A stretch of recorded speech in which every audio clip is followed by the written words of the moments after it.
what is the ruling of backbiting of her first?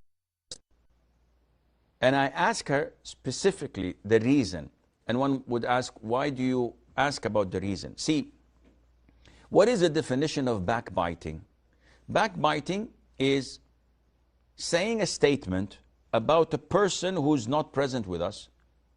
If he were to learn about it, it would anger him or sadden him, or he would resent this. So this is the definition of backbiting, something that is true and real.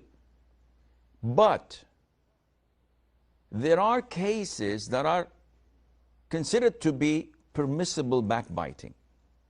And the Sharia has brought us evidence to back this up. For example, someone comes to me and says, Sheikh, a friend by the name of so-and-so proposed to my daughter. What do you think?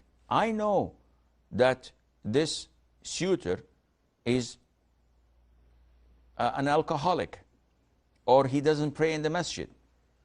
The guardian of the girl doesn't know that.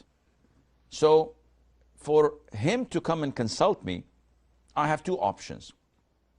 The safest option is to say, I advise you that you do not give him your daughter in marriage. He's not good. Without naming or saying the things that I know about him. The second option, which is legit, but it is less in preferability, is to say, no, that the guy drinks and he doesn't pray. And this is sufficient. So this is permissible, though it's backbiting, but this is needed.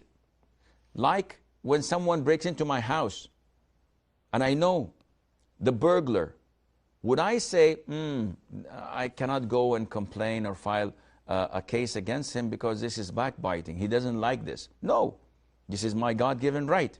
I have to go and complain and say by name that this person broke into my house. Likewise, if I see someone going or learning from people of innovation, people of bid'ah, people of the wrong schools. So many people are learning from famous so-called scholars or students of knowledge, taking them as idols, and whatever they say is a true and fact. But I know that this is wrong. Not it's a single mistake or two, but there is deviancy in that teacher's methodology of teaching, or he's following a corrupt aqidah, and people don't know about this. So this would not be backbiting, but I have to be really wise in knowing how to address this issue, how to evaluate, am I just slandering and trying to bring him down and tarnish his reputation because I'm envious? Or am I sincerely warning the ummah that they would not be deceived by this totally deviant person who has no good things in him, none whatsoever, and so on. So this kind of backbiting is permissible. Now, if you just chit-chat with your mom or with your sisters about your ex-husband, that he was stingy, that he had a bad smell all the time, he never washed, that he did this, he did that, this is totally prohibited. It's gone, it's history. Why are you doing this? There is no reason for bringing these things up. He will harvest your good deeds as long as you keep on doing this.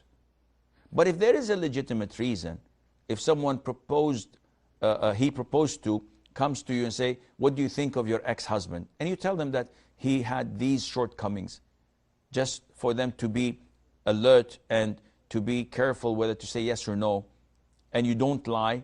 In this case, this is a different issue, and Allah knows best.